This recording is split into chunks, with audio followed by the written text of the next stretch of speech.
CBSE words में आपका स्वागत है।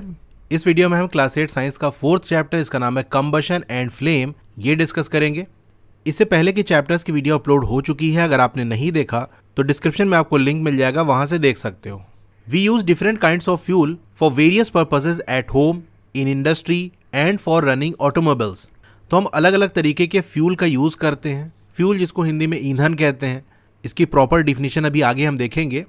लेकिन आमतौर से फ्यूल से हम क्या जानते हैं? ऐसी चीज़ जो जलाने में काम आती है, ठीक है। तो फ्यूल का यूज़ हम घरों में करते हैं, इंडस्ट्रीज़ के अंदर होता है। जो ऑटोमोबाइल्स हैं, हमारी जो गाड़ियां हैं, उसके अंदर भी हम क्या डलवाते हैं? Petrol, diesel. तो ये सब क्या है? फ्यूल। ये जलते ही तो है जाके, तभी तो धुआं निकलता है। क्या कुछ फ्यूल के नाम आप बता सकते हो जो कि हमारे घरों में यूज़ होते हैं? तो जो गैस सिलेंडर हमारे घर के अंदर आता है, जिससे हमारा खाना वगैरह बनता है, उसके अंदर आपका एलपीजी होती है, ठीक है। एलपीजी गैस होती है, लिक्विफाइड पेट्रोलियम गैस। और गांव देहात के अंदर लोग लकड़ी पे खाना बनाते हैं, तो वुड एक फ्यूल की तरह यूज़ होता है। कोयले का भी यूज़ होता है, तो कोल हो गया, ठीक है। यह आमतौर से घरों के अंदर यूज़ होता है। अब कुछ ऐसे फ्यूल बताओ जो कि ट्रेड के अंदर और इंडस्ट्रीज़ के अंदर यूज़ होते हैं। तो इंडस्ट्रीज़ के अंदर भी आपके कोल यूज़ होता है, लेकिन एक और नाम लिखा देता हूँ, चारकोल, बायोफ्यूल्स, ठीक है। ये सब यूज़ होते हैं। कौन से फ्यूल का इस्तेमाल होता है ऑटोमोबाइल्स, गाड़ी वगैरह को चलाने में? तो ये तो आप जानते ही हो। पेट्रोल हो गया, डीजल हो गया, सीएनजी बहुत कॉमन है, तो ये सब हो गया। तो आपकी लिस्ट के अंदर कौन से फ्यूल आएंगे? काऊ डंग हो गया, काऊ डंग पे भी खाना वगैरह बनाया जाता है गांव देहात में। वुड हो गया, कोल हो गया, चारकोल हो गया, petrol, diesel, compressed natural gas जिसको हम शॉर्ट में सीएनजी कहते हैं, ठीक है। ये सारे फ्यूल के नाम आपने गिनाए होंगे। You are familiar with the burning of a candle. Candle को जलाया होगा या जलते हुए तो देखा ही होगा आपने। क्या डिफरेंस होता है कैंडल के बर्न करने में and burning of fuel like coal? मोमबत्ती के जलने में और कोयले के जलने में कुछ फर्क आपको दिखा? क्या फर्क होता है, क्या डिफरेंस होता है? तो अगर दोनों को जलते आपने देखा होगा तो सही आपने गेस कर लिया होगा कि जो कैंडल बर्न करती है वो कैसे बर्न करती है? With a flame. फ्लेम यानी उसमें से लपटें निकलती हैं, आग निकलती है। वहीं कोयले के अंदर ऐसा नहीं होता। कोयला जब जलता है तो सिंपल वो चमकता है, लाल लाल वो चमकेगा, उसमें से आग नहीं निकलती। तो फ्लेम का डिफरेंस होता है। कैंडल में फ्लेम देखने को मिलती है जब वो बर्न करते हैं, और कोल में हमको ऐसा देखने को नहीं मिलता। इसी तरीके से आप बहुत सारे ऐसे मटेरियल फाइंड आउट कर सकते हो जो बर्न करते हैं विदाउट अ फ्लेम। चलिए स्टडी करते हैं chemical process of burning and types of flame produce during this process. तो केमिकल प्रोसेस क्या होता है? ऐसा प्रोसेस होता है जहां पर एक चीज किसी दूसरी चीज में बदल जाती। जैसे मिल्क से कर्ड का बनना, ये एक केमिकल प्रोसेस है, क्योंकि मिल्क एक अलग चीज है, कर्ड एक अलग चीज है। पहले मिल्क था, अब कर्ड हो गया, एक नई चीज बन गई ना, बिल्कुल। तो ये जो प्रोसेस हुआ, इसको हम केमिकल प्रोसेस कहेंगे। तो बर्निंग भी क्या है? केमिकल प्रोसेस है। बर्निंग से पहले जो चीज़ रहती है, बर्न करने के बाद वो चीज़ वैसे नहीं रहती। पेपर आपने बर्न कर दिया, तो बर्न करने के बाद वो राख बची, वो पेपर नहीं कहलाएगा। लकड़ी को जलाओगे तो जलने के बाद वो लकड़ी नहीं रह गई, वो सिर्फ राख बची है। तो जो केमिकल प्रोसेस है बर्निंग का, वो और फ्लेम कितने तरीके की होती हैं, इन सब के बारे में हम बात करेंगे। तो पहला मेन टॉपिक हमारा आता है 4.1, व्हाट इज कंबशन। कंबशन क्या होता है? अब याद करो वो एक्टिविटी जहां पर हमने मैग्नीशियम रिबन को बर्न किया था, ठीक है। क्लास 7 में एक्टिविटी की थी। वहां हमने सीखा था कि जब मैग्नीशियम बर्न होता है तो क्या बनाता है? To form magnesium oxide and produces heat and light. Magnesium जलेगा तो जल के क्या बन जाएगा? मैग्नीशियम ऑक्साइड बन जाएगा। तो दूसरी चीज बन गई ना, पहले मैग्नीशियम था, मैग्नीशियम ऑक्साइड बन गया। दोनों अलग चीज है। यानी यहां पर केमिकल प्रोसेस हुआ।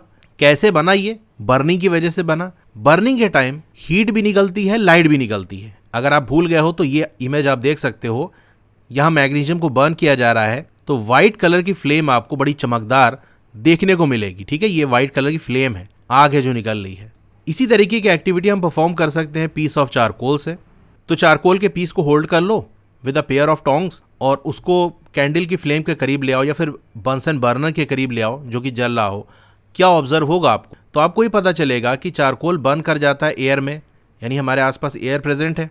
अब चारकोल को हम कैंडल की फ्लेम के करीब ले आएंगे, उसके कांटेक्ट में ले आएंगे, या बंसन बर्नर जल रहा हो तो उसके करीब ले आएंगे, तो क्या होगा? वो जलने लगेगा कि नहीं? हम जानते हैं कि कोल भी बर्न कर जाता है एयर में। तो कोयले को जलाओगे तो क्या होगा? Producing carbon dioxide, heat and light. तो हमने देखा कि मैग्नीशियम बर्न हो जाता है, चारकोल बर्न हो जाता है, कोल बर्न हो जाता है एयर में, और कोयला जलता है तो क्या बनाता है? कार्बन डाइऑक्साइड बनाता है, और हीट और लाइट भी निकलती है। अब जानते हैं कंबशन क्या होता है। A chemical process in which a substance reacts with oxygen to give off heat is called combustion. तो बहुत इंपॉर्टेंट डिफिनीशन है कि व्हाट इज कंबशन। पहली बात, कंबशन एक केमिकल प्रोसेस है, क्योंकि यहाँ पर पहले जो चीज़ थी अब वो किसी और चीज़ में बदल गई। पहले मैग्नीशियम था, बर्न किया हमने तो मैग्नीशियम ऑक्साइड बन गया, साथ में हीट और लाइट भी निकली। कोयले को बर्न किया, कार्बन डाइऑक्साइड निकली, साथ में हीट और लाइट निकली। तो पहले कोल था जिसमें जनरली आपका कार्बन होता है, जलने के बाद वो कार्बन डाइऑक्साइड बन गया। ठीक है, तो इसीलिए हम कह रहे हैं कि केमिकल प्रोसेस है। तो ऐसा केमिकल प्रोसेस जहां पर जो सब्सटेंस है वो ऑक्सीजन के साथ रिएक्ट करता है। रिएक्ट का मतलब होता है कि जब दो या दो से ज़्यादा चीज़ कंबाइन करती हैं, मिलती हैं और मिल के कुछ और बनाती हैं, इसी को कहते हैं हम रिएक्ट करना। देखो, मैग्नीशियम को शॉर्ट में हम Mg लिखते हैं। ये बर्न किया तो बर्न करने के बाद जानते हो क्या बना? मैग्नीशियम ऑक्साइड, जिसको हम लिखते हैं MgO, यानी यहाँ मैग्नीशियम भी है और ऑक्सीजन इसके साथ आके जुड़ गया कि नहीं जुड़ गया। इसी तरह से जो कोल हमने बर्न किया था, तो कोल में आपका होता है कार्बन। बर्न करने के बाद क्या बना? Carbon dioxide. और कार्बन डाइऑक्साइड आपका क्या होता है? CO2, यानी इसमें कार्बन होता है, साथ में ऑक्सीजन होता है। तो देखो, मैग्नीशियम के साथ ऑक्सीजन जुड़ गया, कार्बन के साथ ऑक्सीजन जुड़ गया। तो यहाँ पर क्योंकि ऑक्सीजन आके जुड़ रहा है, इसीलिए हम कहेंगे कि ऑक्सीजन के साथ ये सब्सटेंस रिएक्ट कर रहे हैं। अब ये जब रिएक्शन होता है तो यहाँ पर हीट निकलती है। इसी केमिकल प्रोसेस को हम कंबशन कहते हैं। एक बार फिर से मैं आपको बता देता हूँ, ऐसा केमिकल प्रोसेस जहाँ पर कोई सब्सटेंस, जैसे मैग्नीशियम हो गया, चारकोल हो गया, कोल हो गया, इसके अलावा और भी चीज़, ये ऑक्सीजन के साथ रिएक्ट करता है। रिएक्ट का मतलब ऑक्सीजन के साथ जुड़ता है, कंबाइन करता है, और इस जुड़ने में हीट भी निकलती है। इसी प्रोसेस को हम कंबशन कहते हैं। अब ये ऑक्सीजन आएगी कहाँ से? हमारे एयर में ऑक्सीजन प्रेजेंट होती है, इसीलिए हम कह रहे थे कि बर्न्स इन एयर, एयर में जल रहा है। तो एयर में जलने का मतलब क्या है? एयर में है ऑक्सीजन और जलने में क्या होता है? ऑक्सीजन के साथ जो सब्सटेंस है वो जुड़ता है। ठीक है, तो कंबशन आप समझ गए। The substance that undergoes combustion is said to be combustible. अब वो सब्सटेंस जिसमें कंबशन होता है उसको हम कंबस्टिबल कहते हैं। यानी कहने का मतलब ये है कि हर चीज़ ऐसी नहीं होती कि उसको आप ऑक्सीजन से रिएक्ट कराओ और रिएक्ट हो जाए, यानी ऑक्सीजन के साथ जुड़ जाए और जुड़ के हीट निकाल दे। ऐसा हर सब्सटेंस के साथ नहीं होता। कुछ खास तरीके के सब्सटेंस ही होते हैं जो ऑक्सीजन के साथ रिएक्ट करके हीट निकालते हैं। तो ऐसे सब्सटेंस जिनके अंदर कंबशन होता है उसको हम कंबस्टिबल कहते हैं। इसको हम फ्यूल भी कहते हैं। तो फ्यूल क्या हो गया? ऐसे सब्सटेंस हो गए जिनमें कंबशन होता है, यानी वो ऑक्सीजन के साथ रिएक्ट करके हीट निकालते हैं। अब फ्यूल आपका सॉलिड हो सकता है, लिक्विड हो सकता है या गैस हो सकता है। कभी कभी लाइट भी निकलती है कंबशन के time, either as a flame or as a glow, यानी रोशनी आपको देखने को मिलेगी। रोशनी कैसे निकल सकती है? या तो आग निकले उसमें से, जैसे कैंडल आप जलाते हो तो उसकी वजह से रोशनी हो जाती है कि नहीं, क्योंकि उसमें से फ्लेम निकल रही है। कभी कभी फ्लेम नहीं निकलती, जैसे आग की लपटें नहीं निकलती, लेकिन जलने की वजह से वो चीज़ चमकता रहता है। जैसे कोल हो गया, कोयला जलता है तो लाल लाल वो चमकता रहेगा, ग्लो करता रहेगा। तो जो रिएक्शन मेंशन की गई थी ऊपर, वहाँ पर मैग्नीशियम और चारकोल क्या है? कंबस्टिबल सब्सटेंस है, क्योंकि ये ऑक्सीजन के साथ रिएक्ट करके हीट निकाल रहे हैं। देखो, लाइट निकलना ज़रूरी नहीं है, ज़रूरी क्या है? हीट। डिफिनीशन में क्या लिखा हुआ है? ऑक्सीजन के साथ रिएक्ट करके हीट निकाले। बाकी लाइट निकल भी सकती है, नहीं भी निकल सकती। ठीक है, अब बूशो कह रहा है we were told that food is a fuel for our body, कि फूड जो है वो हमारी बॉडी के लिए फ्यूल है। क्या ये बात सही है? हाँ, बात सही है। तो पहली इसका आंसर दे रही है राइटली सो, यानी बात सही है। In our body food is broken down by reaction with oxygen and heat is produced. इसके बारे में क्लास 7 में आपने पढ़ा होगा। क्या पढ़ा होगा? फूड जो कि हमारे ग्लूकोज के फॉर्म में होता है, ये ऑक्सीजन के साथ मिलता है तो क्या होता है? यही जो हमारा फूड है यानी ग्लूकोज है, ये ब्रेक डाउन होता है कि नहीं, यानी टूट के कार्बन डाइऑक्साइड बन जाता है, वाटर बन जाता है और साथ में एनर्जी निकलती है। तो क्योंकि फूड ऑक्सीजन के साथ रिएक्ट कर रहा है, उसके साथ जुड़ रहा है, और जुड़ने के बाद फूड के टुकड़े हो जा रहे हैं, वो एक अलग चीज़ है, लेकिन ऑक्सीजन के साथ रिएक्शन हो रहा है फूड का, फूड उसके साथ पहले जुड़ रहा है और इसी रिएक्शन में हीट भी निकल रही है। तो हमारी सारी कंडीशन पूरी हो गई कि नहीं? फ्यूल के अंदर क्या होना चाहिए? वो ऑक्सीजन के साथ रिएक्ट करके हीट निकाले, यही तो हो रहा है यहाँ पर। तो फूड को भी हम फ्यूल कह सकते हैं। अब आप कहोगे कि लाइट तो नहीं निकल रही है, तो ये मैंने आपको बता ही दिया कि लाइट का निकलना ज़रूरी नहीं है। अब एक्टिविटी 4.1 कर लेते हैं। कुछ मटेरियल्स आपको कलेक्ट कर लेने हैं, जैसे कि स्ट्रॉ हो गया, match sticks, kerosene oil, paper, iron nails, stone pieces, glass etcetera. Teacher के सुपरविजन में आपको ये काम करना है। टीचर प्रेजेंट हो तभी ये आपको करना है। क्या करना है? Try to burn each of this material one by one. एक एक करके बर्न करने की कोशिश करो। अगर कंबशन हो रहा है यानी वो चीज़ बर्न कर रही है तो एक मार्क लगा देना है, the material combustible, otherwise mark it non combustible. तो ये टेबल हमारा है 4.1 कंबस्टिबल नॉन कंबस्टिबल सब्सटेंसेस। अब बताओ, वुड कंबस्टेबल है, लकड़ी को जलाओगे तो क्या होगा, जल जाएगी। पेपर जल जाएगा। लोहे की कील नहीं जलेगी, तो नॉन कंबस्टेबल में हम टिक लगाएंगे। कैरोसिन ऑयल ये जल जाएगा। स्टोन पीस है, नहीं जलेगा। स्ट्रॉ चाहे प्लास्टिक का हो या पेपर का हो, जल जाता है, यानी कंबस्टेबल है। चारकोल जल जाएगा। मैच स्टिक जल जाएगी। ग्लास को जलाओगे नहीं जलेगा, तो नॉन कंबस्टेबल। क्या आप नाम बता सकते हो कुछ और सब्सटेंसेस जो कि आपके कंबस्टेबल होते हैं? तो उसको आप टेबल 4.1 में ऐड भी कर सकते हो। तो थोड़ा सा नाम बता ही देता हूँ मैं आपको। जैसे क्लोथ हो गया, कपड़े हमारे जल जाते हैं ना। लीव्स हो गया, पॉलीथीन हो गया, बहुत सारी चीज़ें हैं जिनको आप जलाने की कोशिश करोगे तो जल जाएगा वो। Let us investigate conditions under which combustion take place. अब किन कंडीशंस में कंबशन होगा, यानी किसी चीज़ को जलाना है तो कुछ कंडीशन चाहिए होगी। वो कंडीशन क्या है, यानी अगर वो कंडीशन ना मिले तो आप जलाने की कोशिश करो, नहीं जलेगा। पेपर को जलाने की कोशिश करोगे, नहीं जलेगा। तो कुछ कंडीशन होती हैं, वो ज़रूरी होती हैं। अगर वो कंडीशन नहीं मिली तो अगर कोई चीज़ जल रही होगी ना, उस कंडीशन को हटा लोगे ना तो बुझ जाएगी। अभी हम देखेंगे कैसे। एक्टिविटी 4.2 आपको करना है। यहाँ पर आपको सावधानी से काम करना है क्योंकि आप बर्निंग कैंडल को हैंडल करने वाले हो। एक जलती हुई कैंडल को टेबल पे आपको फिक्स कर लेना है। एक ग्लास चिमनी उस कैंडल के ऊपर रख देना है and rest it on a few wooden blocks in such a way that air can enter the chimney. तो जैसा कि फिगर में आपको दिया हुआ है, ये कैंडल आपकी जल रही है। एक ग्लास चिमनी है। चिमनी समझ लो ऐसे ग्लास की तरह से है, बस वो नीचे से भी खुली हुई है। जैसे हमारा ग्लास होता है ना, ये ऊपर से खुला रहता है, तो ये चिमनी क्या है, नीचे से भी खुली रहेगी। तो ये ऊपर से भी खुली हुई है, नीचे से भी खुली हुई है। अब यहाँ पर देखो, एक लकड़ी का टुकड़ा रखा गया है और उसके बाद इसके ऊपर रखा गया है, यानी नीचे से जगह है, खुला है, तो एयर वगैरह अंदर जा सकती है नीचे से। ऑब्जर्व करो कि फ्लेम के साथ क्या होगा। Now remove the blocks and let the chimney rest on the table. फिर बी वाले में क्या करना है, जो नीचे अपने लकड़ी लगाई थी उसको हटा दो। अब चिमनी जो है वो हमारी टेबल पे है, तो चिमनी का नीचे वाला हिस्सा टेबल से टच करता रहेगा, यानी अब एयर नीचे से नहीं जा सकती, कोई हवा वगैरह नीचे से नहीं जा सकती। फिर से आप फ्लेम को ऑब्जर्व करो। Finally put a glass plate over a chimney. फिर सी वाले में आपको क्या करना है, नीचे से तो पैक कर ही दिया था, अब ऊपर भी हमने एक ग्लास प्लेट लगा दी कि ऊपर से भी पैक हो गया, यानी अब ना एयर ऊपर से जा सकती है ना नीचे से जा सकती है, कहीं से एयर को अंदर जाने का रास्ता नहीं मिल रहा है। Watch the flame again. फिर से फ्लेम को देखो, तो तीनों केसेस में क्या होगा। Does the flame flicker off. क्या फ्लेम फ्लिकर कर रही है, यानी लुपलुपा रही है, उसकी ब्राइटनेस कम ज़्यादा हो रही है। Does it flicker and give smoke. क्या लुपलुपा रही है, साथ में धुआं भी निकल रहा है। डज इट बर्न अनअफेक्टेड, या फिर ऐसे ही बर्न कर रही है, कोई दिक्कत उसमें नहीं आ रही है। क्या यहाँ से आप इन्फर कर सकते हो कोई चीज़ at all about the role played by air in the process of burning, यानी बर्निंग के प्रोसेस में एयर का क्या रोल होता है। इस एक्टिविटी से क्या आपको कुछ बात समझ में आई। अब मेरे पास ग्लास चिमनी अवेलेबल नहीं है, इसलिए बिल्कुल ये वाली एक्टिविटी तो नहीं दिखा सकता, लेकिन हाँ ये चीज़ आपको एक्सपेरिमेंट करके ज़रूर दिखा सकता हूँ कि एयर बर्निंग के लिए ज़रूरी होती है। चलिए मैं आपको दिखाता हूँ। ये एक बर्निंग कैंडल मैंने ले ली है, अभी अच्छे से बर्न कर रही है। इसके ऊपर मैं एक बीकर रख देता हूँ और अब देखना क्या होगा थोड़ी देर में।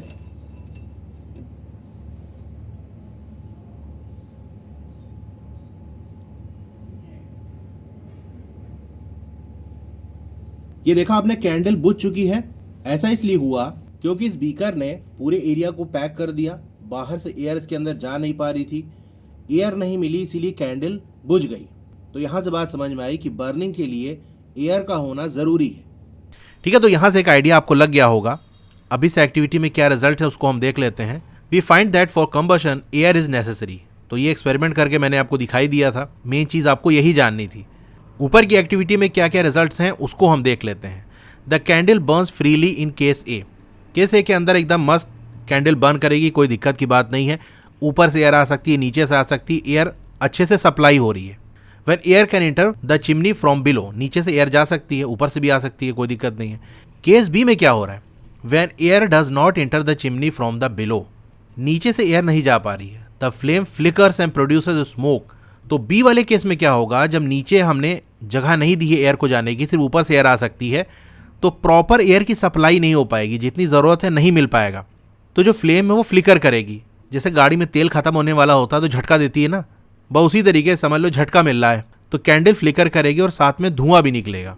धुआं तब निकलता है जब कंप्लीट कंबशन नहीं होता, पूरी तरह से कोई चीज़ नहीं जलती। ठीक है, तो बी वाले केस के अंदर फ्लेम फ्लिकर करेगी और स्मोक निकलेगा।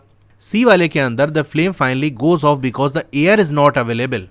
सी वाले में फ्लेम फाइनली बुझ जाएगी क्योंकि एयर अवेलेबल नहीं है, ऊपर नीचे से सब जगह से बंद कर दिया आपने, एयर जाने का कोई रास्ता नहीं है। अब बूजो कह रहा है कि हमने पढ़ा है कि सन प्रोड्यूस करता है अपनी हीट और लाइट, क्या ये भी एक तरीके का कंबशन है? The answer is no. ऐसा क्यों? In the sun heat and light are produce by nuclear reactions. इसलिए क्योंकि सन के अंदर जो हीट और लाइट निकलती है वो कंबशन की वजह से नहीं निकलती, न्यूक्लियर रिएक्शंस की वजह से निकलती है। अब ये न्यूक्लियर रिएक्शन क्या है, तो इसके बारे में आप हायर क्लासेस में पढ़ोगे। यानी यहाँ से आपको एक बात ये समझ में आई कि सिर्फ कंबशन की वजह से ही हीट और लाइट नहीं निकलती, और चीज़ों की वजह से भी हीट और लाइट निकल सकती है। तो कहीं से भी आपको हीट और लाइट निकलते हुए दिख जाए तो आंख बंद करके उसको कंबशन नहीं कह देना है। Activity 4.3, place a piece of burning wood और charcoal on an iron plate और तवा। लोहे की प्लेट हो या तवा हो, उसके ऊपर जलती हुई लकड़ी या फिर जलता हुआ चारकोल को रख देना है। कवर कर देना उसको ग्लास जार से या फिर टम्बलर से, यानी गिलास से, या फिर कोई भी ट्रांसपेरेंट प्लास्टिक जार हो उससे आपको इसको कवर कर देना है। ऑब्जर्व करो क्या होगा, क्या जो चारकोल है वो जलना बंद हो गया कुछ टाइम के बाद? द आंसर इज यस, यही आपको ऑब्जर्व होगा। Can you think of the reason why it stop burning? Reason तो हम देख ही चुके हैं कि अगर जार से आप कवर कर दोगे तो एयर नहीं जा पाएगी अंदर। जब एयर नहीं मिलेगी चारकोल या वुड जो भी आप जला रहे हो, तो वो बर्न करना बंद कर देगा। तो इसके रीज़न में आप लिख देना, because air is not available. You might have heard that when the clothes of a person catch fire the person is covered with a blanket to extinguish fire. Can you guess why? जब किसी बंदे के कपड़े में आग पकड़ लेती है तो उसको ब्लैंकेट से, कंबल से कवर कर दिया जाता है। ऐसा क्यों? क्योंकि कंबल से कवर करोगे तो क्या होगा, फायर एक्सटिंग्विश हो जाएगी, यानी आग बुझ जाएगी। तो क्यों बुझ जाएगी? वही रीज़न है, जब कंबल से उसको कवर कर दोगे तो एयर का कांटेक्ट उससे हट जाएगा, यानी एयर उस कपड़े तक अब नहीं पहुंच पा रही है जो कि जल रहा था, तो वो जलना बंद कर देगा। अब याद करो अपने एक्सपीरियंसेस से, क्या जो मैच स्टिक है वो अपने आप जल जाती है? कैसे बर्न करती है? भाई माचिस को उसके डिब्बे पर रगड़ना पड़ता है ना, तब जलती है ना। ऐसा तो है नहीं माचिस ले खड़े हो और उसमें अपने आप आग पकड़ लिए। कैसे बर्न होती है, इसको थोड़ा सा मैं इसका आंसर लिखा देता हूँ। Match stick burns when we strike the match stick head against the rough surface of the match box. तो माचिस की तीली तब जलती है जब माचिस की तीली का जो हेड है, जहाँ ऊपर मसाला लगा होता है ब्राउन या ब्लैक कलर का, उसको हम स्ट्राइक करते हैं, यानी तेज से रगड़ते हैं against the rough surface of match box. Match box पे साइड में देखते होगे एक रफ सरफेस होती, थोड़ी खुरदुरी सी सरफेस होती, उस पर रगड़ते हैं तो वो जलती है। आपने एक्सपीरियंस किया होगा पेपर को बर्न करने का। Does it burn when a burning candle is brought near it? The answer is yes. Paper को जलाना है तो क्या करना पड़ेगा, जलती हुई माचिस को पेपर के करीब ले जाओ, जैसे ही छुआओगे आग पकड़ लेगा कि नहीं? क्या आप लकड़ी के टुकड़े को जला सकते हो by bringing a lighted match stick near it? माचिस की तीली से आप किसी लकड़ी को जला सकते हो, लकड़ी के टुकड़े को? The answer is no. भाई जब तक लकड़ी में आग पकड़ेगी तब तक तो आपकी माचिस जल के पूरी खत्म हो जाएगी। लकड़ी को जलाने के लिए काफ़ी देर तक उसको हीट करना पड़ता है, आग के कांटेक्ट में रखना पड़ता है, तब जाके वो जलती है। Why do you have to use paper और kerosene oil to start fire in wood और कोल? तो लकड़ी या कोयले को जलाना होता है तो हम क्या करते हैं, पेपर का यूज़ करते हैं। यानी पहले पेपर को जला लेंगे, पेपर खूब तेज़ जलने लगेगा, उसी को लकड़ी के कांटेक्ट में ले आएंगे। यानी से लकड़ी रखे, पेपर जला कर उसके बाद नीचे रख दिए, तो पेपर बहुत बड़ी आग की फ्लेम निकालता है, फिर उससे जो है वो आग पकड़ लेती है। या फिर लकड़ी पे हम कैरोसिन यानी मिट्टी का तेल डालते हैं, फिर जलाते हैं तो वो जल जाता है। तो हम पेपर या कैरोसिन ऑयल का क्यों यूज़ करते हैं वुड और कोल को जलाने के लिए? तो इसका जो रीज़न है वो भी आगे हम देखेंगे। क्या आपने कभी फॉरेस्ट फायर्स के बारे में सुना है कि जंगल में आग लग गई? अब यहाँ नीचे आप देख सकते हो फॉरेस्ट फायर की इमेज है, जंगल में आग लग चुकी है। तो ये आग कैसे लगती है? जब बड़ी तेज़ गर्मी पड़ती है तो कुछ जगह पर जो ड्राई ग्रासेस होती हैं, सूखी घास होती है, वो आग पकड़ लेती है। अब इन ग्रासेस से ये स्प्रेड हो जाती है ट्रीज़ तक। यानी पहले घास में आग पकड़ी, ये जलेंगी, जल के आसपास जो ट्रीज़ हैं वहाँ पर आग फैल जाएगी और बहुत ही जल्दी पूरा जो जंगल है उसमें आग लग जाती है। बहुत मुश्किल होता है ऐसी आग को कंट्रोल करने में, क्योंकि जंगल के हर कोने में तो आदमी बैठा नहीं है कि हाँ भैया कहाँ आग लग रही देख ले। अब मान लो आग लगना शुरू हुई, धीरे धीरे फैलती गई, जब थोड़ी सी आग बड़ी होगी तब दिखाई पड़ेगा दूर से, अरे धुआं उठ रहा है, लगता है जंगल में आग लग गई है। तब तक तो वो इतना फैल जाती है कि उसको कंट्रोल करना मुश्किल हो जाता है। तो जंगल में आग कैसे लगती है? वैसे तो बहुत से रीज़न है। एक रीज़न जो यहाँ लिखा हुआ है कि जो सूखी घास है वो गर्मी की वजह से आग पकड़ लेता है, यानी सूरज की रोशनी उस पर पड़ी तो उस धूप की वजह से ही जो गर्मी पैदा हुई उसी ने उन घासों को जला दिया। Do these experiences tell you that different substances catch fire at different temperatures? तो ये एक्सपीरियंस से आपको क्या ये बात समझ में आ रही है कि अलग अलग सब्सटेंस अलग अलग टेम्परेचर पे आग पकड़ते हैं? लकड़ी को जलाने के लिए हमको उसको देर तक हीट करना पड़ा। देर तक उसको आग के कांटेक्ट में रखेंगे तब उस पर आग पकड़ेगी, क्योंकि लकड़ी को आग पकड़ने के लिए ज़्यादा टेम्परेचर की ज़रूरत है। काफ़ी देर तक हीट करेंगे, टेम्परेचर बढ़ता रहेगा और जब रिक्वायर्ड टेम्परेचर मिल जाएगा उसको, तब उसमें आग पकड़ेगी। वहीं पेपर में हमने क्या देखा था कि जलती हुई माचिस को उसके कांटेक्ट में ले आए तो उसने आग पकड़ ली, यानी थोड़ा सा हीट करे, थोड़ा सा ही टेम्परेचर हमने बढ़ाया और वो आग पकड़ लिया। वहीं फॉरेस्ट के अंदर जो सूखी हुई घास थी उसको तो हमको आग लगानी भी नहीं पड़ी, वो तो गर्मी की वजह से अपने आप जलने लगी, यानी उसको जलाने के लिए ज़्यादा टेम्परेचर की ज़रूरत ही नहीं पड़ी। तो अलग अलग जो सब्सटेंस है वो अलग अलग टेम्परेचर पे आग पकड़ लेते हैं। The lowest temperature at which a substance catches fire is called its ignition temperature. तो कम से कम वो टेम्परेचर जिस पे कोई सब्सटेंस आग पकड़ लेता है उस टेम्परेचर को हम इग्निशन टेम्परेचर कहते हैं। तो वुड का इग्निशन टेम्परेचर अलग है, पेपर का अलग है, ड्राई ग्रास यानी सूखी हुई घास का इग्निशन टेम्परेचर अलग है। किसका ज़्यादा किसका कम आप यहाँ से बता सकते हो। ड्राई ग्रास का सबसे कम है, यानी इन तीनों में हम कंपेयर करें तो ग्रास, पेपर और वुड में। उससे ज़्यादा इग्निशन टेम्परेचर पेपर का है कि ऐसे अपने आप ही आग नहीं पकड़ रहा है, इसको हमको जलाना पड़ रहा है तब ये जल रहा है। और इन तीनों में सबसे ज़्यादा इग्निशन टेम्परेचर किसका है, वुड का है, लकड़ी का है। इसको जलाने के लिए हमको देर तक हीट करना पड़ रहा है तब ये आग पकड़ रहा है। क्या आप बता सकते हो कि जो मैच स्टिक है वो आग क्यों नहीं पकड़ लेती रूम टेम्परेचर पे, यानी ऐसे माचिस की तीली हम लेके खड़े रहें अपने आप आग क्यों नहीं पकड़ लेती। सिंपल सा रीज़न है, because the ignition temperature of match stick is greater than room temperature. Match stick का इग्निशन टेम्परेचर रूम टेम्परेचर से ज़्यादा होता है, तो उसको थोड़ा सा और हीट करना पड़ेगा ताकि और टेम्परेचर बढ़े। जब इग्निशन टेम्परेचर पहुंच जाएगा तब वो जलेगा। अब क्वेश्चन आता है, why does the match stick start burning on rubbing it on the side of the match box. जब रब करते हैं मैच बॉक्स के साइड में तो बर्न क्यों करने लगता है। तो इसका आंसर आपको नीचे दिया हुआ है, लेकिन उससे पहले मैच स्टिक की पूरी हिस्ट्री दी है, उसको हम जान लेते हैं। तो मैच स्टिक यानी माचिस की तीली की जो हिस्ट्री है वो पुरानी है। लगभग 5000 साल पहले स्मॉल पीसेस हुआ करते थे पाइन वुड के, इसको डिप किया जाता था सल्फर में और इसको मैचेस की तरह से एंशियंट इजिप्ट में यूज़ किया जाता था। यानी लगभग 5000 साल पहले इजिप्ट में प्राचीन काल में क्या करते थे, पाइन वुड, पाइन ट्री की जो लकड़ी होती थी उसको सल्फर के अंदर डिप करते थे और फिर वो जलाया जाता था। तो वो एक तरीके से मैचेस की तरह से यानी माचिस की तरह से यूज़ करते थे। The modern safety match was developed only about 200 years ago. तो आज के टाइम में जो हम माचिस यूज़ करते हैं जिसको हम कहते हैं मॉडर्न सेफ्टी मैच, इसके अंदर सेफ्टी वाली भी चीज़ होती है, आगे भी हम देखेंगे। तो ये तो अभी लगभग 200 साल पहले डेवलप की गई है, लेकिन माचिस का यूज़ 5000 साल पहले भी होता था, बस ये मॉडर्न वाले से थोड़ा अलग थी। A mixture of antimony trisulphide, potassium chlorate and white phosphorus with some glue and starch were applied on the head of the match made of suitable wood। तो कोई लकड़ी ली जाती थी, उसके हेड पे हम ये सारे मटेरियल लगा देते थे। जब इसको स्ट्रक किया जाता था, घिसा जाता था किसी रफ सरफेस पे, खुरदुरी सरफेस पे, तो जो वाइट फॉस्फोरस था ना वो इग्नाइट कर जाता था due to the heat of the friction. Friction का पूरा एक चैप्टर आपकी इस बुक में दिया है, तो वहाँ डिटेल में पढ़ेंगे। शॉर्ट में ऐसे समझ लो, जब दो सरफेस आपस में एक दूसरे को रगड़ती हैं तो वहाँ पर फ्रिक्शन जनरेट होता है, उसकी वजह से हीट प्रोड्यूस होती है। तो जब माचिस को घिसते हैं रफ सरफेस पे तो उस माचिस में जो हमने वाइट फॉस्फोरस डाला था वो जल जाता है, क्योंकि इसका इग्निशन टेम्परेचर कम होता है, बहुत जल्दी आग पकड़ लेता है। This started the combustion of the match. तो ये जलेगा तो इसके साथ और भी जो मटेरियल है वो भी जलने लगते हैं। लेकिन ये जो वाइट फॉस्फोरस है ये बहुत ज़्यादा डेंजरस होता है वर्कर्स के लिए जो कि इन्वॉल्व होते हैं manufacturing of matches and for the users. जहाँ पर ये माचिस बन रही है वहाँ पर काम करने वालों के लिए और जो इस माचिस को यूज़ करेंगे उन दोनों के लिए जो वाइट फॉस्फोरस है ये बड़ा नुकसानदेह है।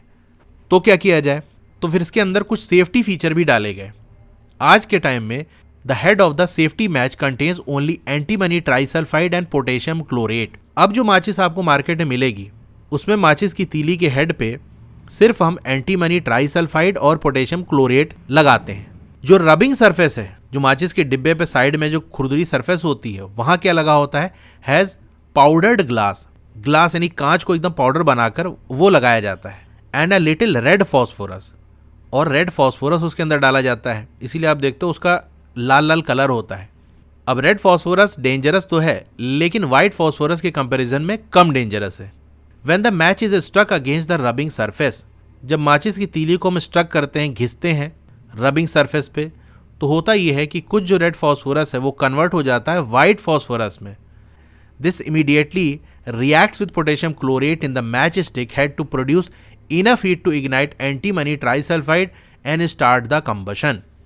माचिस की तीली को हमने उसके डिब्बे के साइड में घिसा जहां रफ सरफेस होती है, तो जो रेड फास्फोरस था वो वाइट फास्फोरस में बदल गया।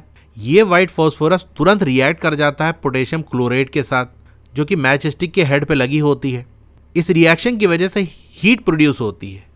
ये हीट इतनी होती है जिसकी वजह से जो एंटीमनी ट्राइसल्फाइड है वो जलने लगता है और इस तरीके से कंबशन स्टार्ट हो जाता है। We find that combustible substance can not catch fire और burn as long as its temperature is lower than its ignition temperature. तो कोई कंबस्टेबल सब्सटेंस है वो तब तक आग नहीं पकड़ता, तब तक नहीं जलता जब तक कि उसका टेम्परेचर इग्निशन टेम्परेचर से कम हो। क्या आपने कभी देखा है कि जो कुकिंग ऑयल है वो आग पकड़ लेता है जब फ्राइंग पैन को हम लंबे समय तक बर्निंग स्टोव पे रखते हैं, क्योंकि हीट की वजह से जो कुकिंग ऑयल है वो जल जाता है। केरोसिन ऑयल और वुड जो है अपने आप से ही आग नहीं पकड़ते रूम टेम्परेचर पे, यानी केरोसिन ऑयल को ऐसे ही रख दो या लकड़ी को ऐसे रख दो तो अपने आप वो आग नहीं पकड़ते। लेकिन केरोसिन ऑयल को जब थोड़ा सा हीट करते हैं तो वो आग पकड़ लेता है, लेकिन अगर लकड़ी को थोड़ा सा हीट करो तो वो फिर भी आग नहीं पकड़ती। तो इसका मतलब ये है कि जो इग्निशन टेम्परेचर है केरोसिन ऑयल का वो कम होता है वुड से, तभी ना केरोसिन ऑयल थोड़ा सा हीट करने पे जल गया, क्योंकि थोड़ा सा हीट करे थोड़ा सा टेम्परेचर बढ़ा, और क्योंकि इग्निशन टेम्परेचर कम है तो वो थोड़े से हीट करने पे इग्निशन टेम्परेचर पहुंच गया और वो जलने लगा।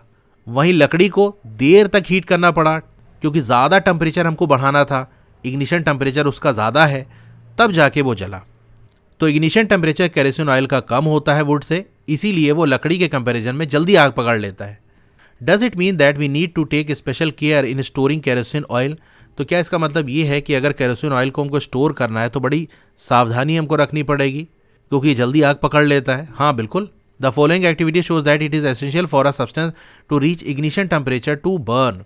अब एक एक्टिविटी है जहां से आपको ये पता चलेगा कि किसी भी सब्सटेंस को बर्न करने के लिए इग्निशन टेम्परेचर तक पहुंचना पड़ेगा, उतना उसको गर्म होना पड़ेगा, तभी वो आग पकड़ेगा। Activity 4.4 caution, be careful while handling the burning candle. आपको 2 पेपर कप बनाने हैं by folding a sheet of paper, यानी पेपर को फोल्ड करके कोन जैसा शेप आपको बना लेना है। फिर लगभग 50 ml वाटर एक कप के अंदर आपको डाल देना है। दोनों ही कप को अलग अलग आपको हीट करना है, यानी एक बार आपको पेपर कप को हीट करना है जो कि खाली है, उसके अंदर कुछ है नहीं। आपको ये ऑब्जर्व होगा कि वो बहुत जल्दी आग पकड़ लिया, थोड़ी देर में ही जलने लगेगा। लेकिन दूसरा वाला पेपर कप जिसके अंदर आपने वाटर भरा था, इसको जब बर्निंग कैंडल के ऊपर रखोगे तो आप देखोगे इसमें आग नहीं पकड़ रहा है। तो ये आपको ऑब्जर्व होगा।